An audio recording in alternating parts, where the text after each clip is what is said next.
এবার একটু চোখ রাখতে হচ্ছে আরামবাগের দিকে, কারণ আরামবাগে ভগ্ন সেতু মেরামতের দাবিতে টায়ার জ্বালিয়ে বিক্ষোভ। গত 3 মাস ধরে বেহাল সেতু, একাধিকবার প্রশাসনকে জানিয়েও সুরাহা না হওয়ায় অভিযোগ স্থানীয়দের। দ্রুত ব্রিজ সংস্কারের দাবিতে পথ অবরোধ এলাকাবাসীর।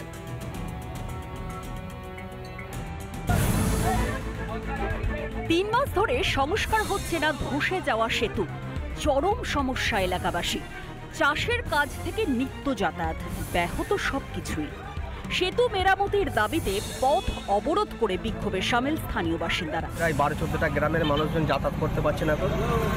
আমরা দীর্ঘদিন এলাকার অঞ্চল সভাপতি, প্রধান, এসডিও, বিডিও, প্রশাসন সবাইকে আমাদের জানানো হয়েছে, এইটা কোনো কাজ হয় না। তার জন্য আমাদেরকে আজকে পথে নামতে হয়েছে। ঘটনাস্থলে আরামবাগ থানার পুলিশ। শাসক দলের বিরুদ্ধে গাফিলতির অভিযোগ তুলেছেন আরামবাগের বিজেপি কনভেনার। জেলা পরিষদের সভাধিপতি আরামবাগ সাংসদ অপরূপা পোদ্দার একবার ছেড়ে 3বার দেখাশোনা করে গেছে, কিন্তু সেই দেখাশোনার কোনোরূপ কাজ হয়নি। তৃণমূল কংগ্রেস ওই ভাঙা ব্রিজটা নিয়ে কোনোরূপ গুরুত্ব দেয়নি। দীর্ঘদিন ধরে বেহাল রাস্তা, কার্যত স্বীকার করলেন তৃণমূলের পঞ্চায়েত প্রধান। ব্রিজটা তো অনেক আগে থেকে ক্ষতিগ্রস্ত হয়ে পড়েছিল এবং এখন আরও হয়ে গেছে। তো আমরা তো উপর নেতৃত্বকে আমরা জানিয়েছি এবং আবারও জানাবো, আর্জি জানাবো যাতে করে দ্রুত মেরামত করা হয়। দীর্ঘদিন ধরে বেহাল সেতু, একাধিকবার অভিযোগ জানানোর পরেও কেন গাফিলতি প্রশাসনের, উঠছে প্রশ্ন। আরামবাগ থেকে সৌরভ রায়ের রিপোর্ট, রিপাবলিক বাংলা। এবার একটু চোখ রাখতে হচ্ছে আরামবাগের দিকে, কারণ আরামবাগে ভগ্ন সেতু মেরামতের দাবিতে টায়ার জ্বালিয়ে বিক্ষোভ। গত 3 মাস ধরে বেহাল সেতু, একাধিকবার প্রশাসনকে জানিয়েও সুরাহা না হওয়ায় অভিযোগ স্থানীয়দের। দ্রুত ব্রিজ সংস্কারের দাবিতে পথ অবরোধ এলাকাবাসীর।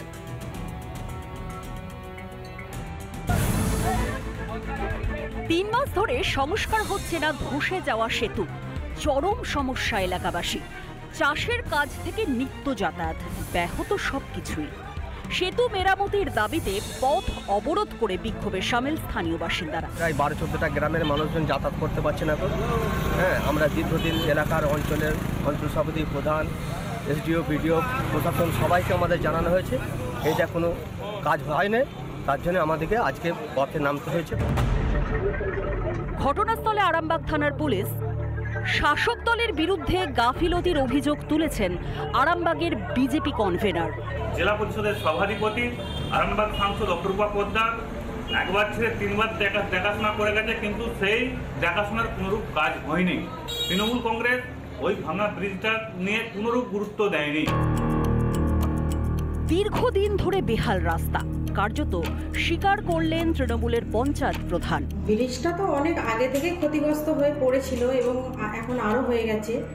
তো আমরা তো উপর নেতৃত্বকে আমরা জানিয়েছি এবং আবারও জানাবো, আর্জি জানাবো যাতে করে দ্রুত মেরামত করা হয়। দীর্ঘদিন ধরে বেহাল সেতু, একাধিকবার অভিযোগ জানানোর পরেও কেন গাফিলতি প্রশাসনের, উঠছে প্রশ্ন।